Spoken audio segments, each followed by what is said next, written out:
Good evening, everyone. Thank you for joining us for another episode of Campbell Talk. And today we have with us a very, very special guest who's coming to us from a whole nother time zone. We have Dr. Michael. I keep putting the names back and forth. Dr. Michael Benjamin Robinson, right? All right, I did that. Yes. So, as you know, every week we have really great live conversations, conversation that matters to you, conversation that provides you with information. So, this way you can know how to access certain services. So, today we're going to be talking with Dr. Michael about HIV and mental health and how that connects to us as Black and Indigenous people of color, and just to make sure that we can connect with resources that are available in our community or across our community. So we're in the virtual age now, so we can access mental health services virtually, and that's going to be an important asset to us as Black and Indigenous people of color. So um, we're just going to go to our intro, and then we come back. We'll have Dr. Michael Benjamin Robinson on, and we're going to chat it up with him this evening. And as always, please invite, like, share, follow. And if you have questions, please feel free to ask them in the chat, and we'll do our best to get them answered on air. So thank you again, and we'll be chatting with you soon.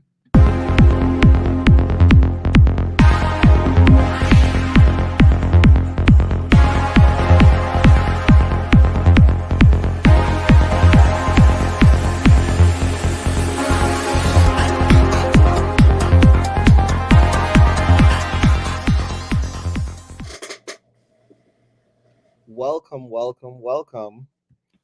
How are you? I'm well. Thank you for having me. No, thank you for being on the show today. Um, so tell us a little bit about you. Well, my name again is Michael L. Benjamin Robinson. I am a native of Jackson, Mississippi. So, by most people's standards, you would consider me a country boy. uh, Even though Jackson, Mississippi is the capital and the largest city in the state of Mississippi. But again, I definitely claim my country roots in that way. But I moved to New Orleans maybe about 13, 14 years ago. And so I definitely consider the Big Easy to be my second home here. Um, so I work here as a mental health therapist, uh, an advocate within public health, in social justice. I teach on the collegiate level. Um, and so I do a number of different things. So that's a few things about me, I Oh, guess. so uh, so it is Pride Month, so happy Pride, Happy. and also big congratulations to you and your partner. You've been together now for 20 years, Yes, thank you. and, Thank you. and doing it successfully, right? Well, we do try. I mean, I don't know that we're trying to do anything special. Is just trying to live our lives, but we are very grateful that for anyone that is not able to live their life to the fullest, because as we know that everyone, as we look at Pride Month, everyone is not able to live their life with pride because of various different circumstances, because of policies, because of family, because of stigma and discrimination.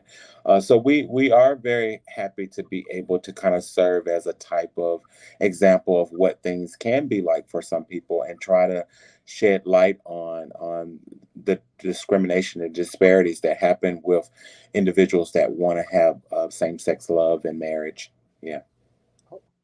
Congratulations again. Yeah, thank you. Yes, my partner and I are celebrating 11 years Oh, that's awesome. together, and so we know the journey all too well.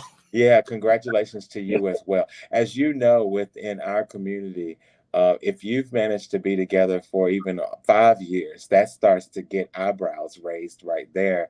Um, because we don't have as many examples of our love as we would like to have, because we have not been showcased in uh, popular media, and in reality type of media as well.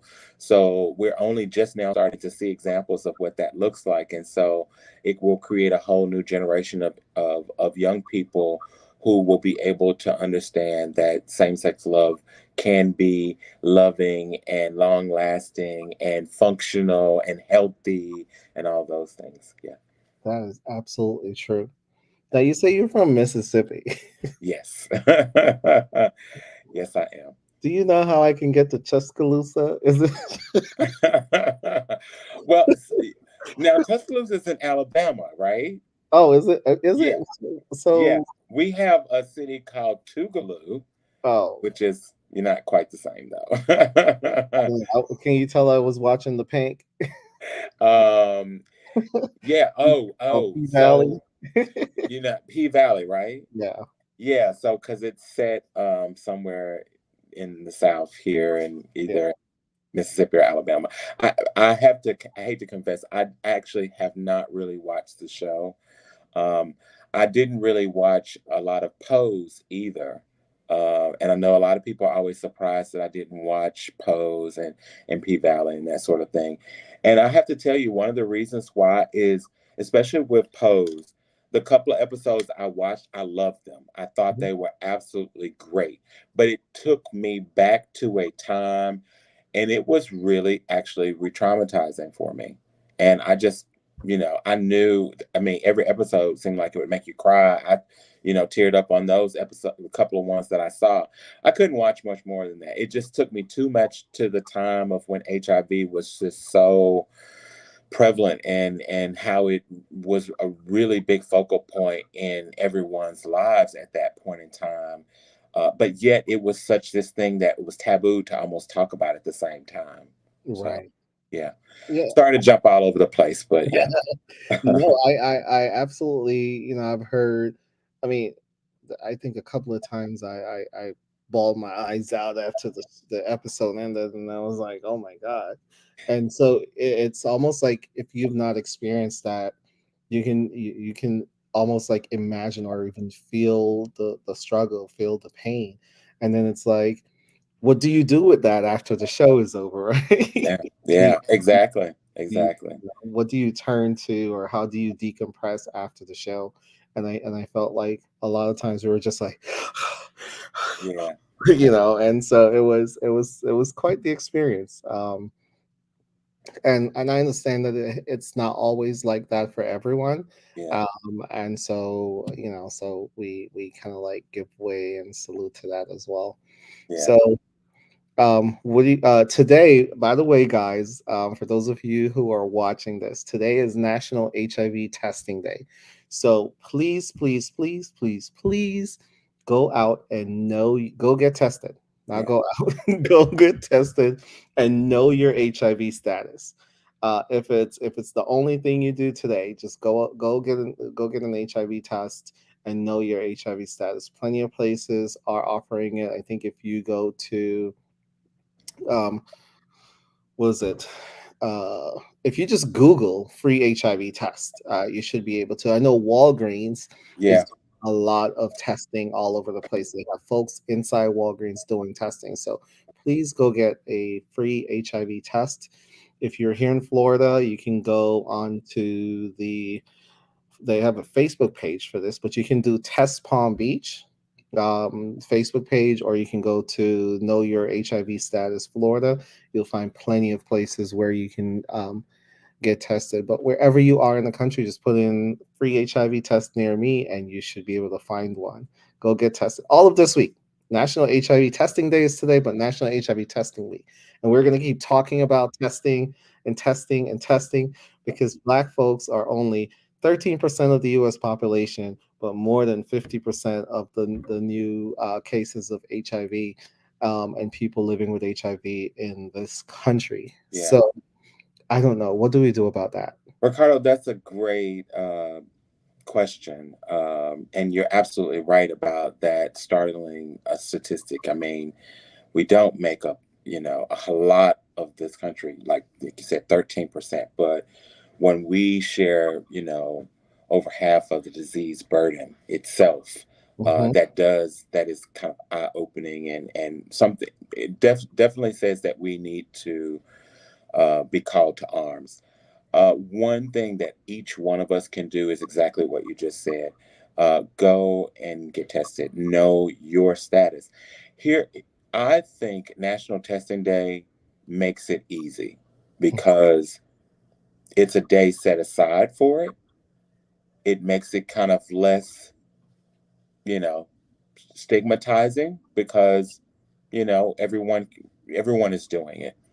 Like you said, there are various different pharmacies such as Walgreens. I'm sure many community-based organizations, health units and health departments are offering free testing and are happy to do that testing.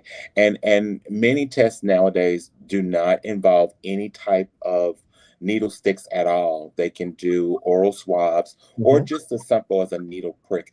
And I tell you that those results will come back in minutes in many cases.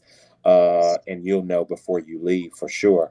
And so with that type of technology at our disposal, with these type of national movements around it, it just really makes it easier for you to just feel more comfortable to go and get tested and use today as a annual day of doing it. Many people do it already.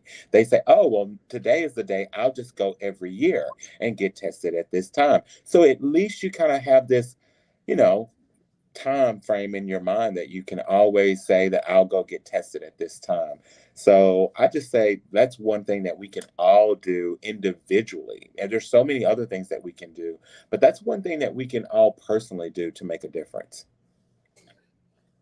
So, knowing that we are facing the burden of HIV in this country, how does that correlate to kind of like our mental well being? Yeah. So there's so much to say about that because you would have to look at what HIV has done to us globally, what it has done to us in individual communities, what it has done to us on the family level, and what it does to us individually. Because it has affected us and on all those different levels and in different ways. And we have seen it when we look at um, globally, or when we look at it community based wise, we see it affect us within our policies.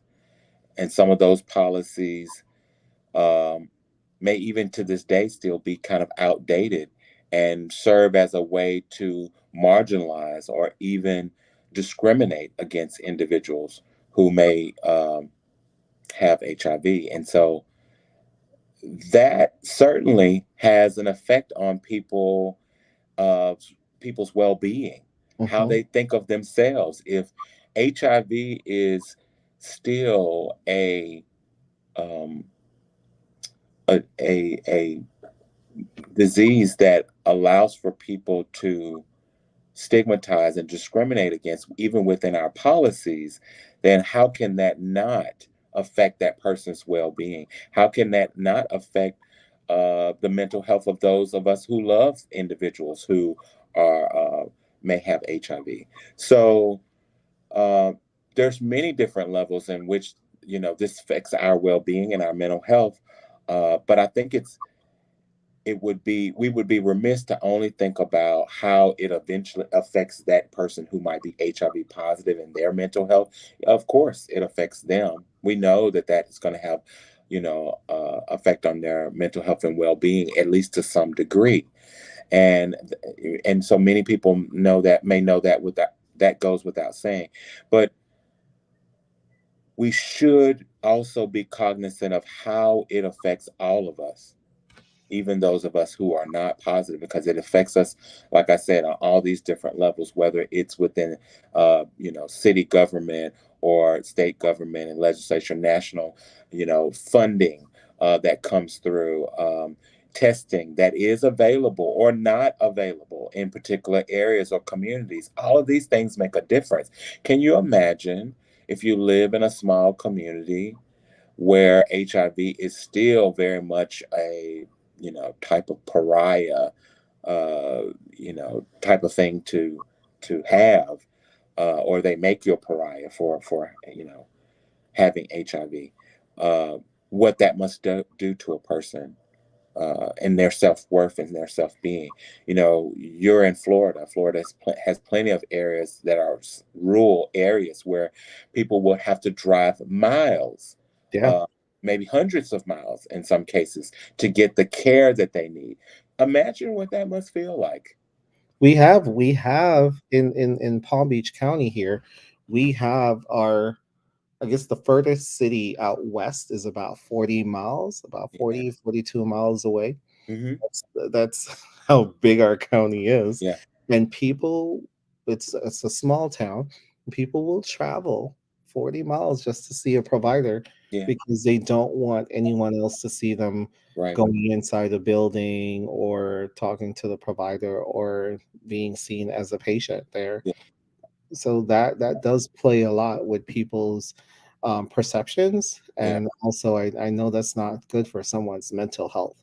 Yeah. Sometimes people don't have transportation or reliable Mhm. transportation, and people might even make the choice of, because of the pressures of that, what you just mentioned, of how people will, um, you know stigmatize you or discriminate against you.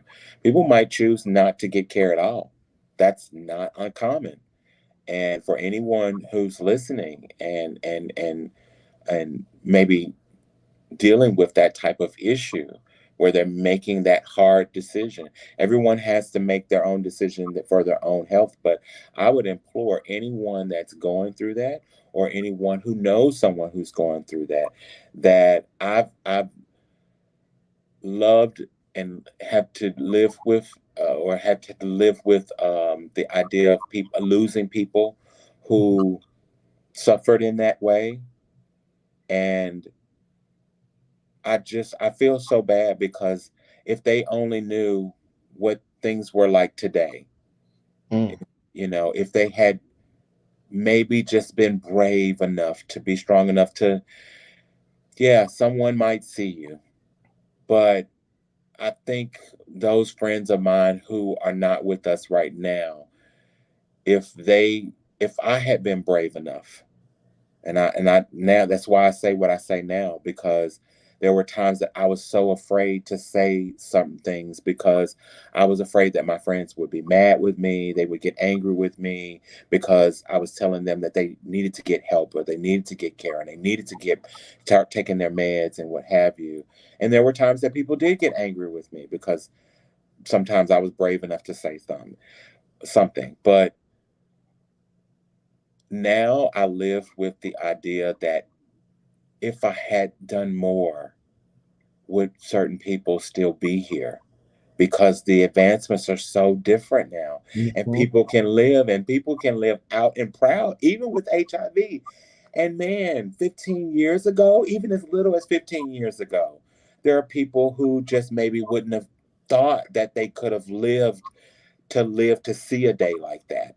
And so I implore those people that may be still living in a time where they feel like that no one will care, no one will love you, that there isn't life on the in at the end of the tunnel, there's not light at the end of the tunnel, that there is. There's so much more to live for, and being worried about an individual or a community is still not worth your life. Your life is still so much more worth than that. I know me saying that doesn't make all the difference in the world for an individual. But I've seen a lot of this, and I hope that it does help someone who might hear that. Okay. Yeah. Thank you. That's the type of conversations that we need to have as a community, Yeah. and say, like, we need to support each other. We need to support each other, and so this way we can survive. We're, what's the gospel song say? I need you to survive. I Yeah. love you. I Yeah. need you to survive. Yeah. Won't harm you with words from my mouth. Yes. Yes. So I think, in taking that and just using that and saying, but we have people who are, sometimes it's not the external community that they're most afraid of. It's the dynamics within their families. Yeah.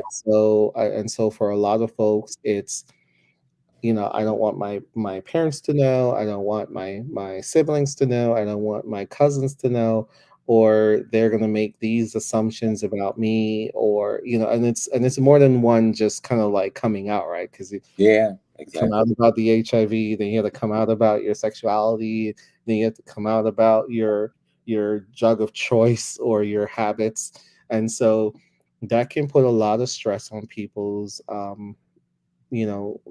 mentally and emotionally. Yeah. And so it's like, what would you, are there anything that you can suggest or recommend, or even just discuss, in how folks can kind of like, muscle up and kind of like be able to get over the hump? Of course, we want people to do what means what's going to be safe for them. Right. So, if it means that, you still have a place to live and you still have food on the table, Yeah. that should always, be a priority. Um, so it's tough. Yeah. There's no easy answers to any of this, Ricardo, obviously, right? This is a tough situation in any case, right? But let me tell you, as a mental health therapist, and I meet with people for various different reasons, um, and I've done that over the years, whether it's been alcohol and drugs or HIV or marriage counseling or depression or what have you. I'll tell you the commonality for all of us, no matter who you are, or what you're dealing with, the pathway to good mental health is knowing thyself. It is at least the start point. That you have to be understand who you are and be able to be comfortable in your own skin. That's the pathway, and everything else kind of just falls into place, you know kind of after that, because so many of us are dealing with a low self-worth, or you know low self-esteem, and these things can exacerbate depression, anxiety, and other areas of mental health that bother our mental health when it comes to HIV.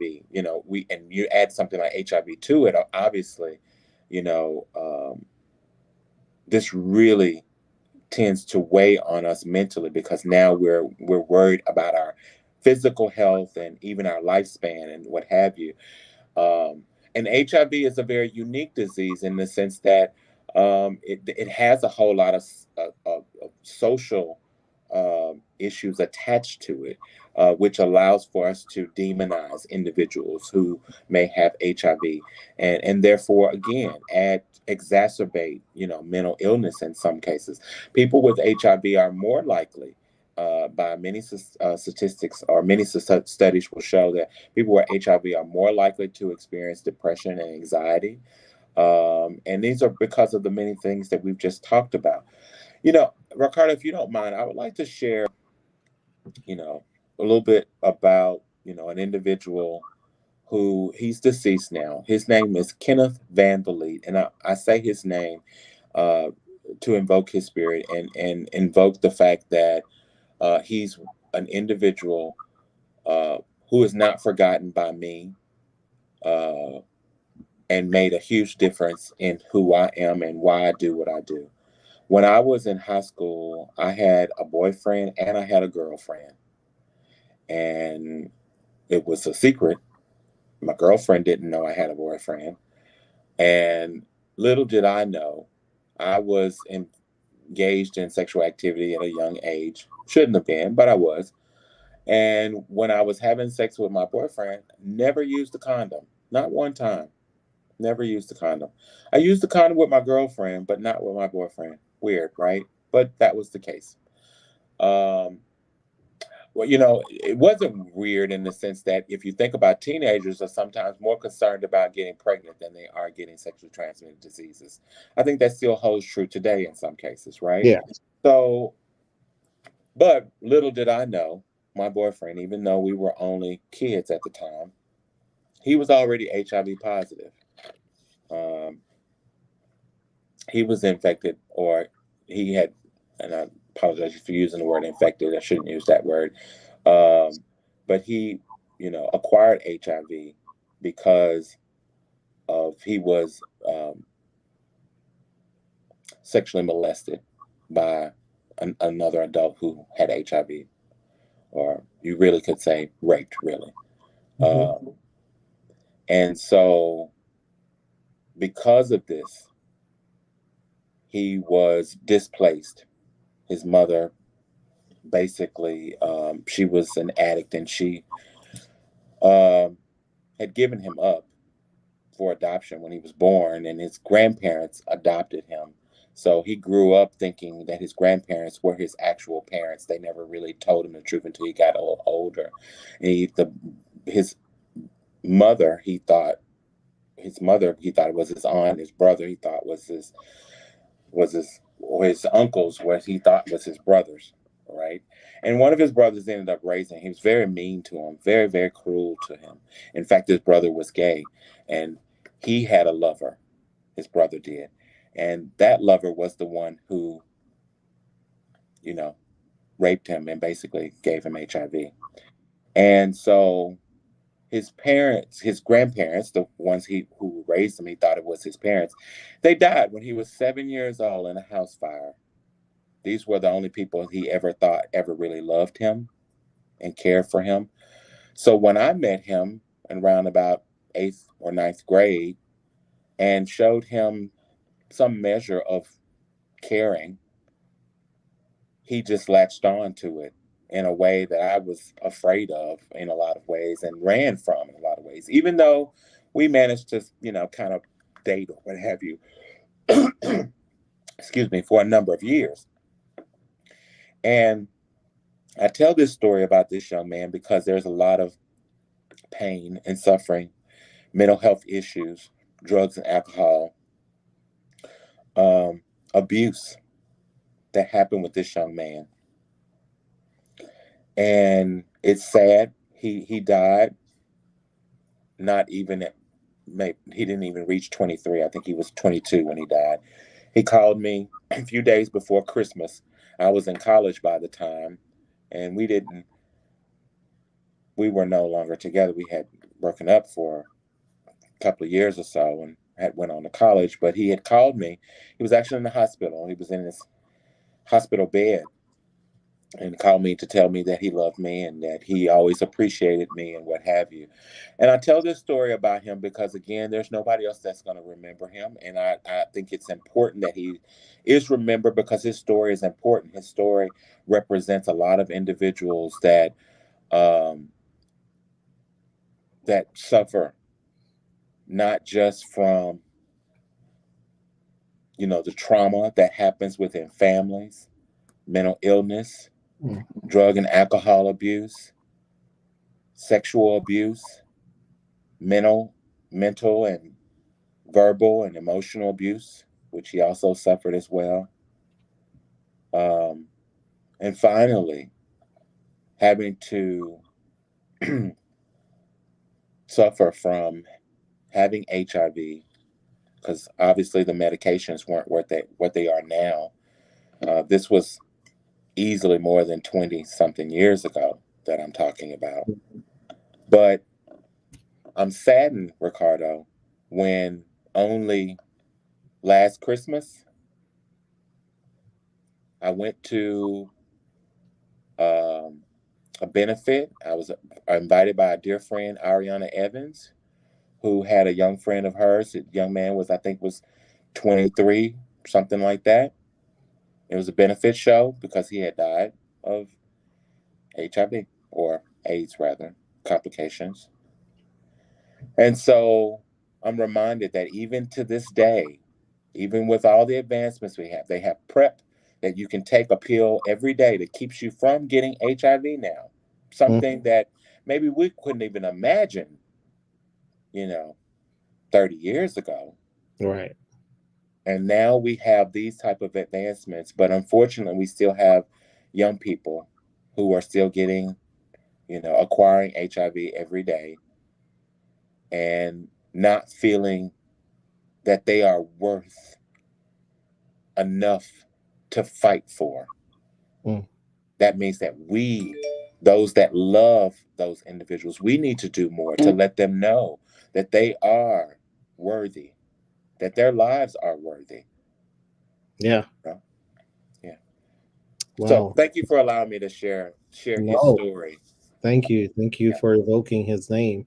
Yeah. That was a real powerful story. It reminded me of a similar story of a client that I had a couple years ago.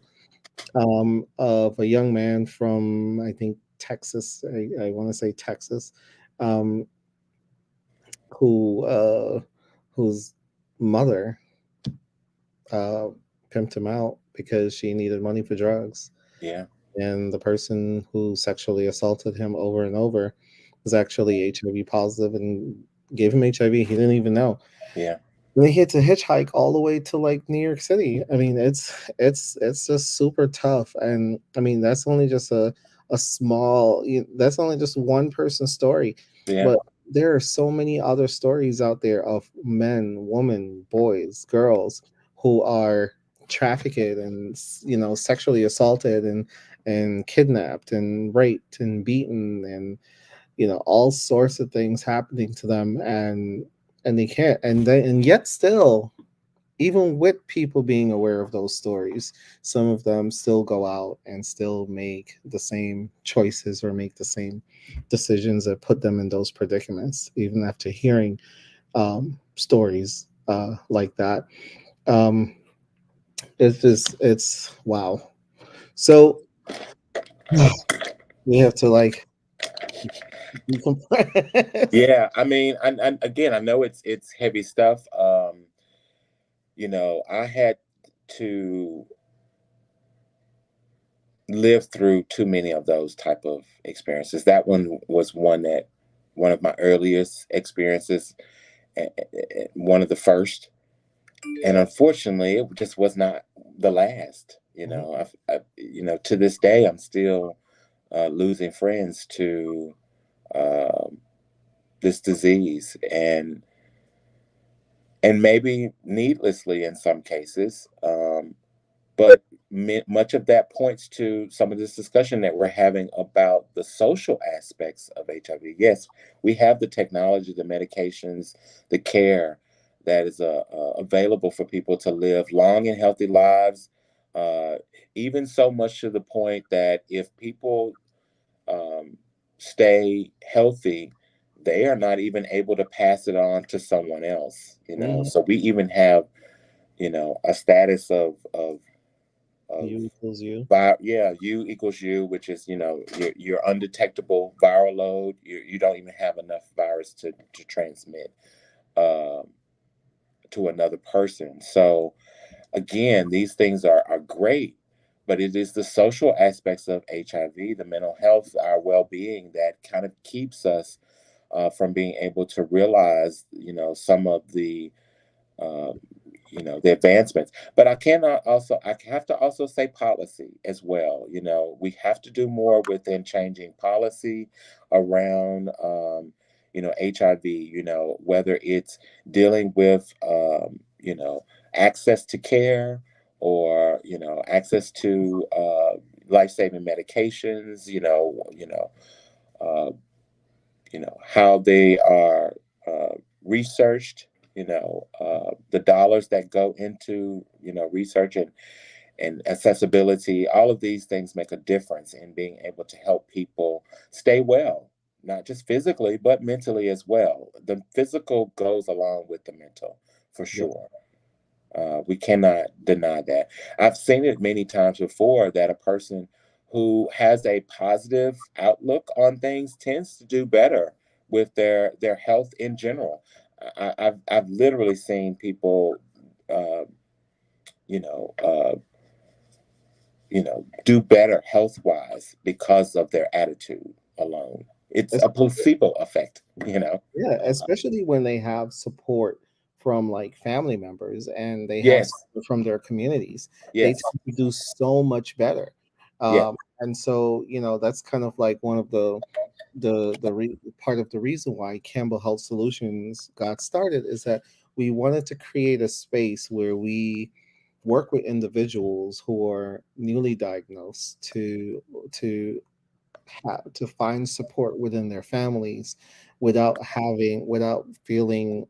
being stigmatized and without being discriminated against, because families do that. yeah, And so we wanted to create a space where we can provide information to people to help them to understand, like, no, you're not going to get HIV from hugging, kissing, yeah, sharing the same plates, right, using the same washer and dryer, yeah, even the same toilet seat. And no, you don't have to bleach down the shower right, every time your family member takes a shower. That's not how you get HIV. And it's just kind of like, sometimes it's tough, and sometimes it might seem so simple, and sometimes we might look at some of those things and say, I can't believe they're doing that, and, yeah, like, you kind of like laugh at it.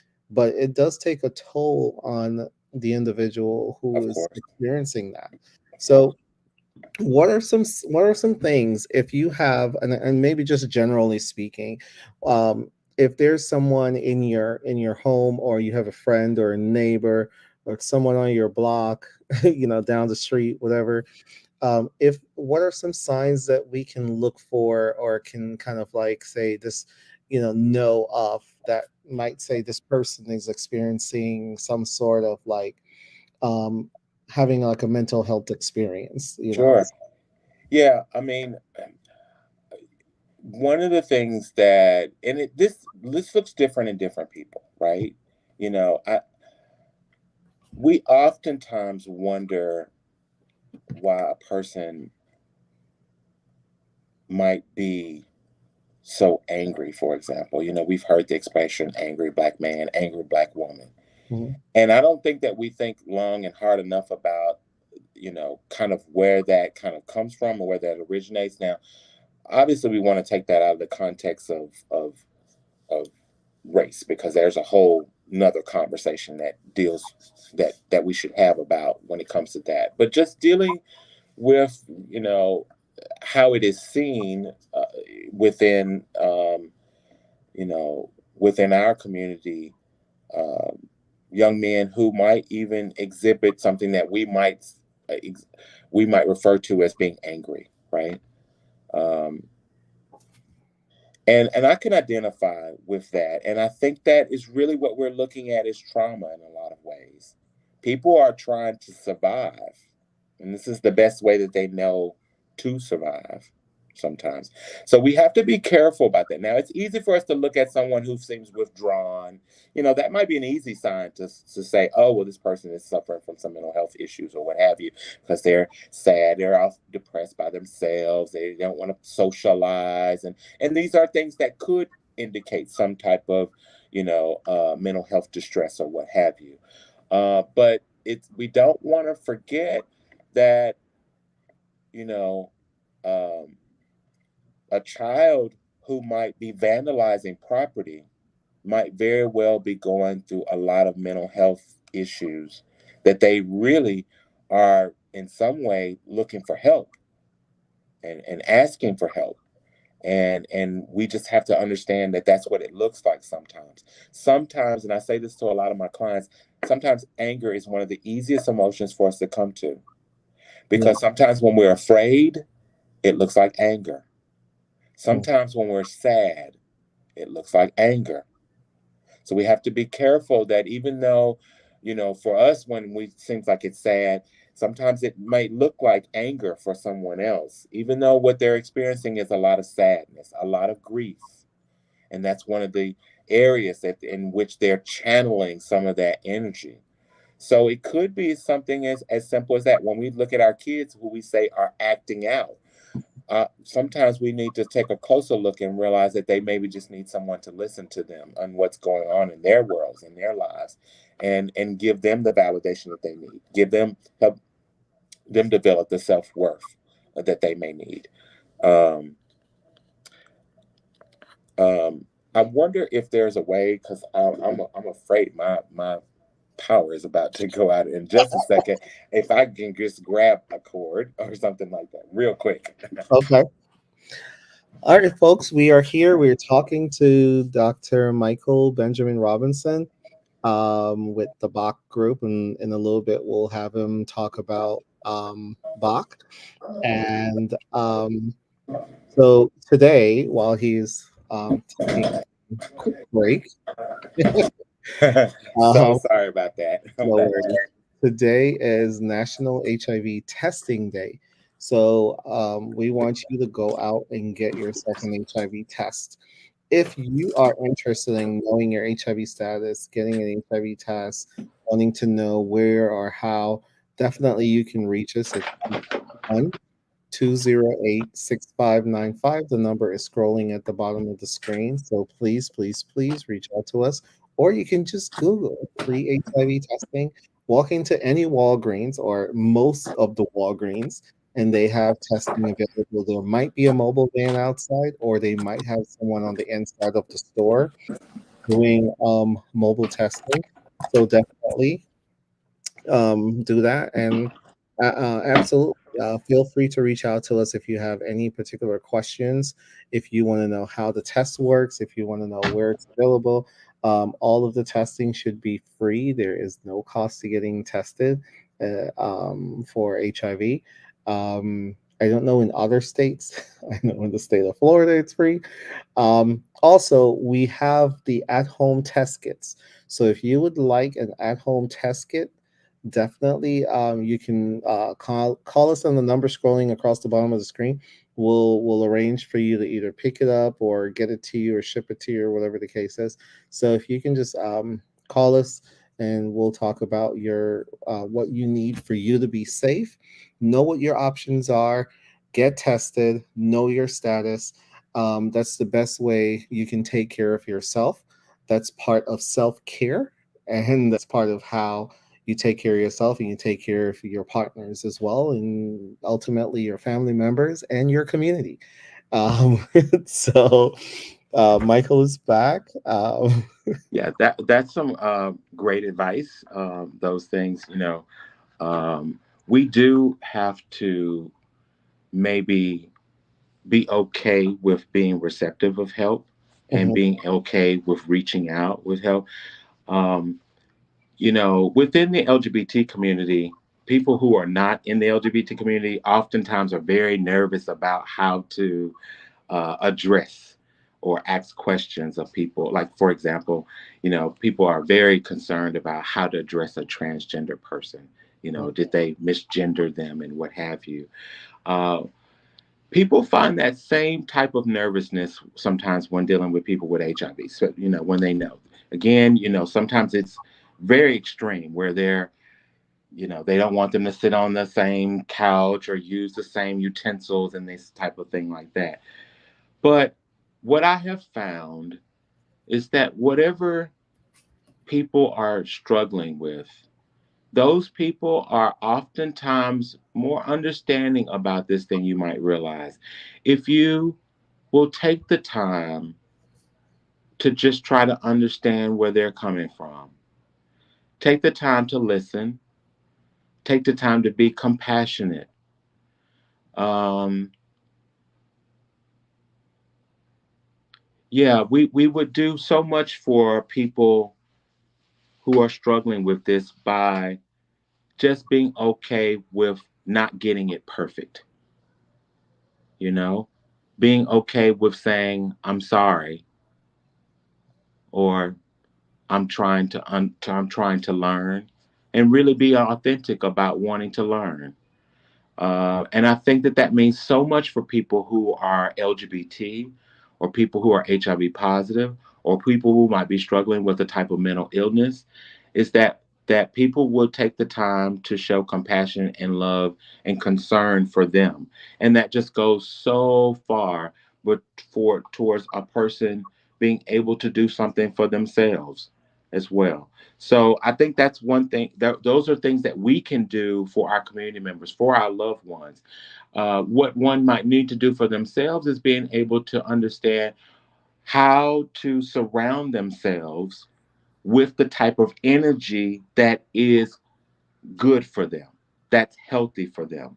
Now, this is difficult sometimes because, especially within Black communities, we are, that's your mother, that's your brother, regardless of what they've done to you, right?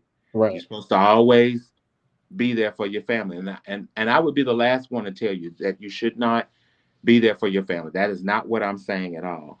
But what I am saying is that if there are individuals in your life, and even if those include family members, that are unhealthy for you, then it is your responsibility to do something about that. It's not their responsibility to change to make you feel more comfortable. That's not the way to happiness for anyone.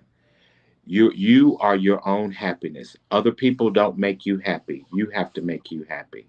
And sometimes that does mean making hard decisions about who you need to allow in your space around you. Mm, And that might include mom, if mom is unhealthy for you in some way or fashion.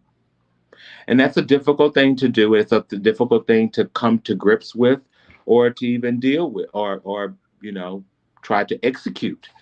But it is a part of being our self care that we have to be responsible of taking care of ourselves.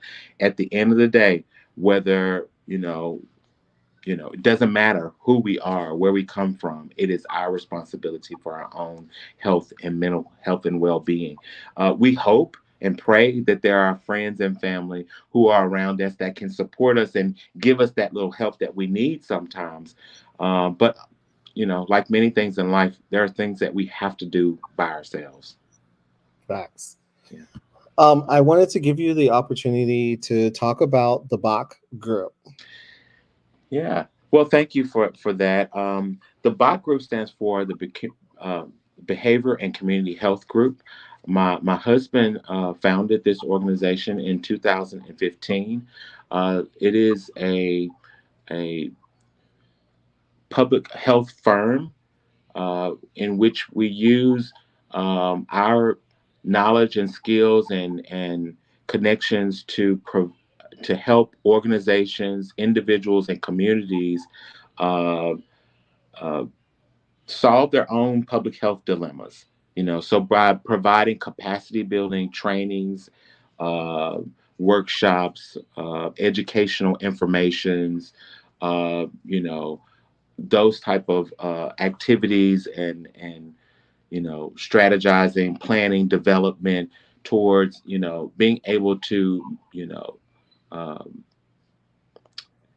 deal with various different public health disparities, whether they be HIV or violence or tobacco or drugs and alcohol, whatever type of public health issue we might be addressing.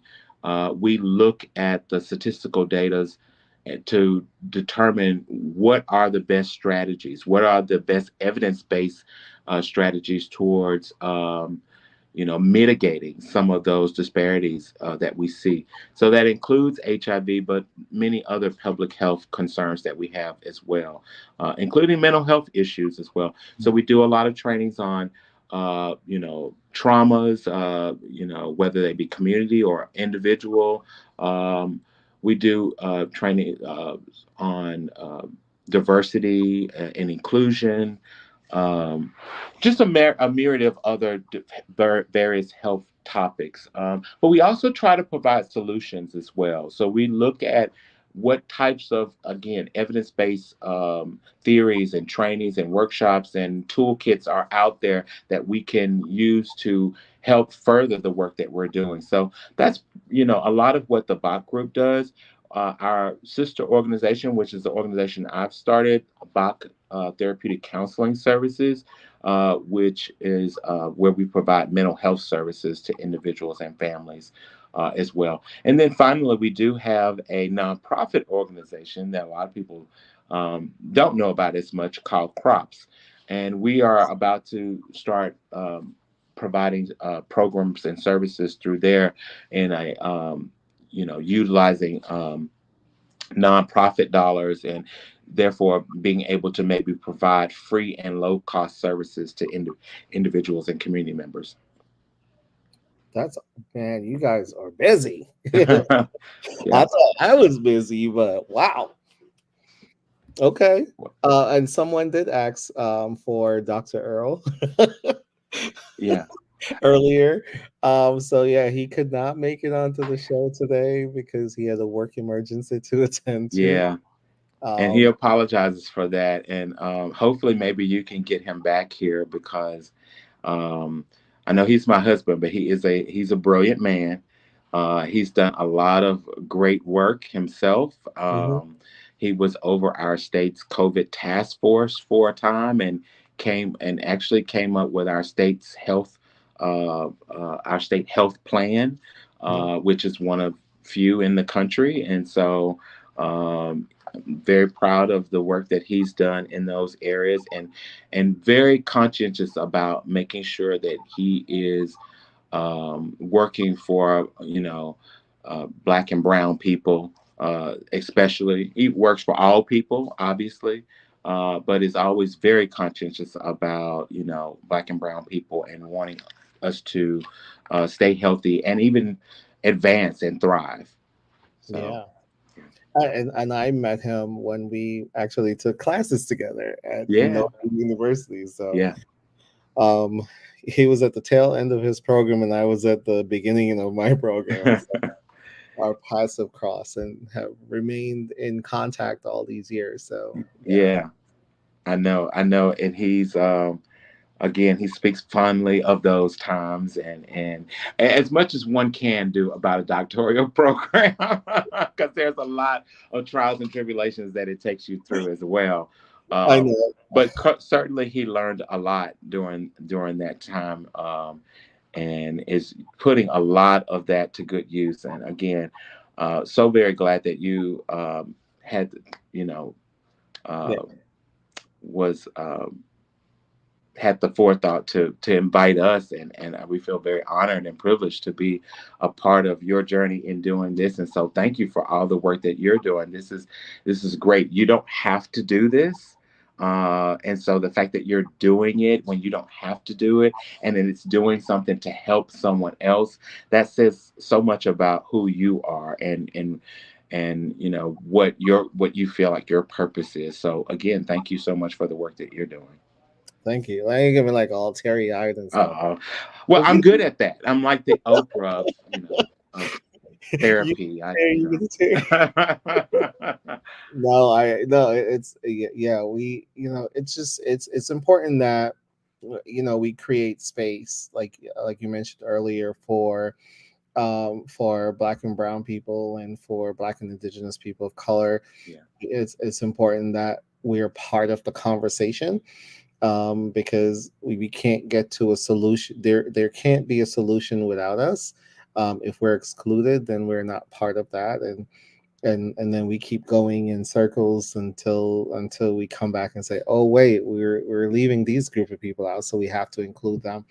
And also just making sure that we're doing it in an equitable way, yeah, because it's important that we do look at that, not just throw resources at people and say, okay, fine, here, this is what you need, or here, just take this. It's just saying, okay, you may actually need to talk to somebody. You hmm may just hmm need the number just in case you need to talk to somebody. uh, you can just go search the website. So it all depends on, people access different information different ways. yeah, And so we're trying to bring a variety of themes and a variety of individuals on, because we understand how important that is, and we know how it is because we already have a stigma around mental health in our community, yeah, and so we have to challenge a lot of that when we talk about, and I've been to therapy. Yeah. And Well, so I encourage people. I say, listen, you should all, everybody who's everybody. hear this, everybody who's listening should go to, at least go to 3 sessions of therapy. Yeah. Three, at least I three. don't I don't think it. See, we have to change the way we think about that. None of us think anything's wrong about going to the doctor, even when there's nothing wrong. Just to kind of get a checkup. We Mhm, don't think that there's anything wrong with that, even though some of us don't necessarily do it. mhm, We don't think there's anything wrong with it. The idea that we go to a mental health therapist, it immediately invokes this idea that something must be wrong. It doesn't have to be anything wrong for you to see a therapist. Sometimes it would just be helpful to kind of, you know, uh, to kind of release some of that, some of the things that are just pent up or that we maybe don't have anyone else to talk to. And a therapist is just a person that you can just kind of bounce off of. I think I was looking for the word sounding board, just kind of have a sounding board, so to speak. So you don't necessarily have to have an issue, so to speak, to have it there. And I agree. All of us should be able to have someone that we can talk to.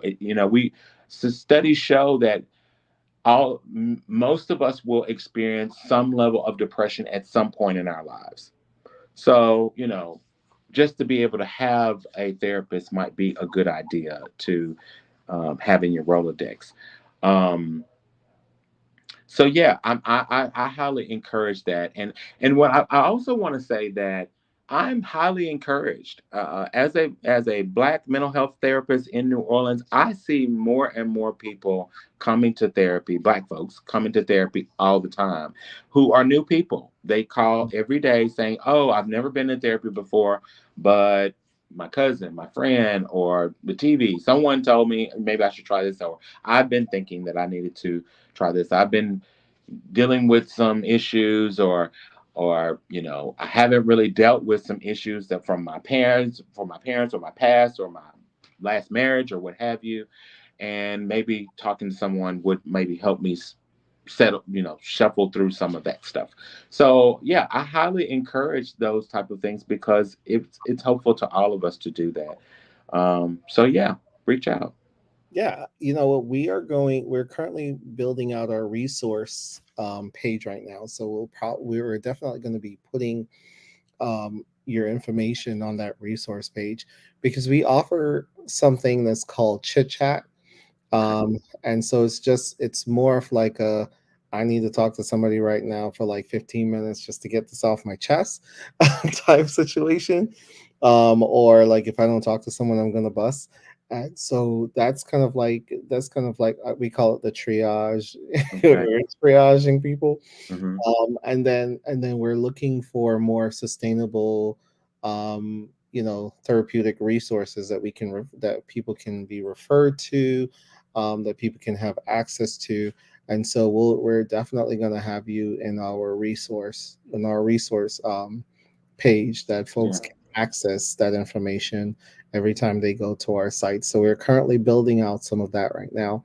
But yeah, so you'll probably get some Florida folks like virtually, just and saying, and that's quite all right. I actually have seen some folks virtually through Florida. You mentioned virtual, and you're right that that's a big part of how we do things. COVID forced us. If we "Mhm, weren't ready to be in a virtual world, COVID kind of forced many of us into a virtual world that maybe we weren't ready for.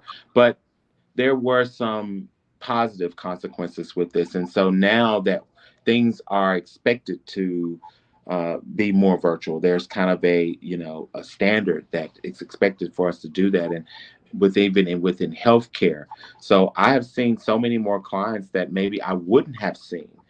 From either smaller parts of the state where there are more rural areas where I'm able to provide therapy for individuals that I wouldn't have been able to provide therapy for before, or they would have had to travel great distances or what have you.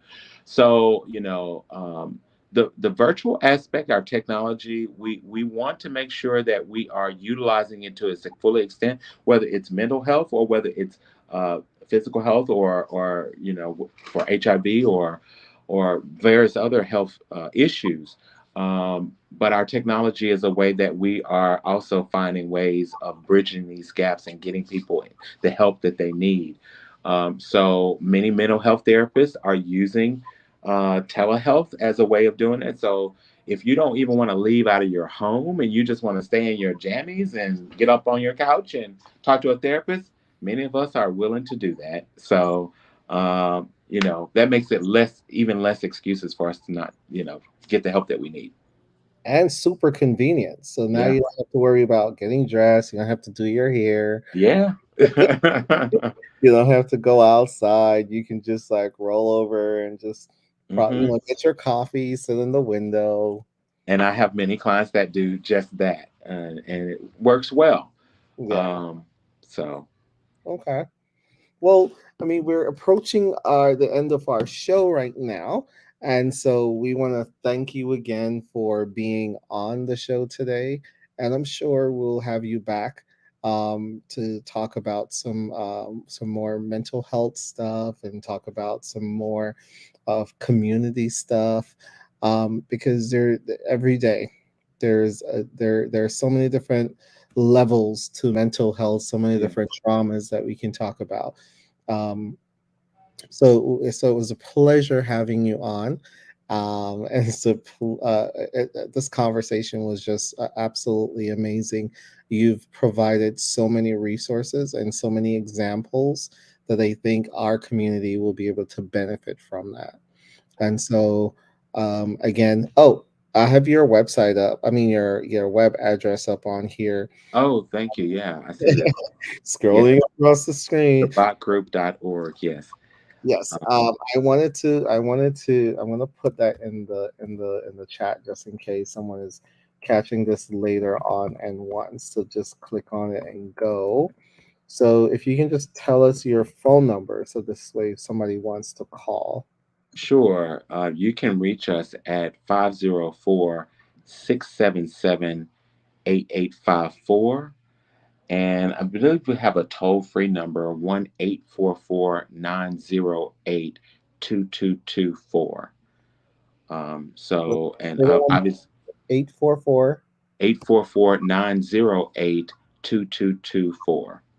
The last four digits spell out Bach, BACH. Okay. Yeah. I just posted that in the chat, so people will definitely have the website, the local number, and the toll free number. Absolutely. Guys, let me tell you something. Mental health is serious, and your mental health is important. Yes. Your self care is important. So, if you're a person living with HIV and you're feeling stressed, you're feeling like you can't breathe, like you just need to talk to someone, absolutely check them out at thebotgroup.org or call the number at 504-677-8850 or the toll-free number, y'all, at 844-908-2224. Yeah, just one correction. That's 504-677-8854. 8854. Okay, I Yeah. gotta do that. All right, so I'll make an edit of that. Yeah, absolutely, guys. Just please go and check them out.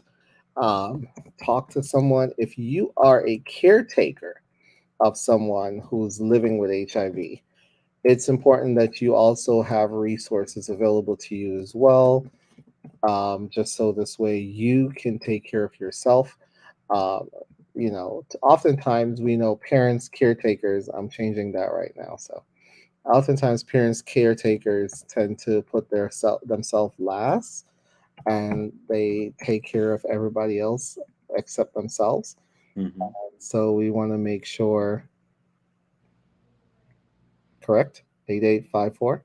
Yeah. All right, and I'll delete this one here because we want to make sure that you are taken care of, that your mental health matters, your self-care matters. Yes. And so if you are a family member of a person who is living with HIV, please do everything if everything that you can to provide support to that person living with HIV, because it will help them to do better. It'll help them to stay healthier, to be more adherent, to see their doctors, to take their meds. I mean, it's overall wellness. It'll help them to live a longer and healthier life. So everything helps. Again, thank you for being on the show. Really Thank you. appreciate you. And we look forward to having you on again in the near future. And thank you for the work that you do. We really need more of you. Yeah. Literally need more of you. So, um, if you guys have any further questions, feel free to reach out to us and we'll definitely connect you and make sure that you're connected to Michael. And you can reach him at the number that's posted on the screen, actually. So, but please reach out, stay in touch, like, share. If you know someone who is experiencing depression or feeling or been isolating themselves or whatever, please reach out. Just chat with them, take them for a walk, take them for ice cream, um, whatever it is, just to help them to kind of like get by. Just get them out the house, get them thinking because we need each other, we have to support each other. Um, it takes a village, not Yeah. just to raise a child. Yeah. It takes a village. So thank you again. Thank Uh, you so much, Mr. Jackson. I appreciate it. awesome. And guys, stay tuned. Please like, share, and do all you do. We really appreciate you. Thank you for watching.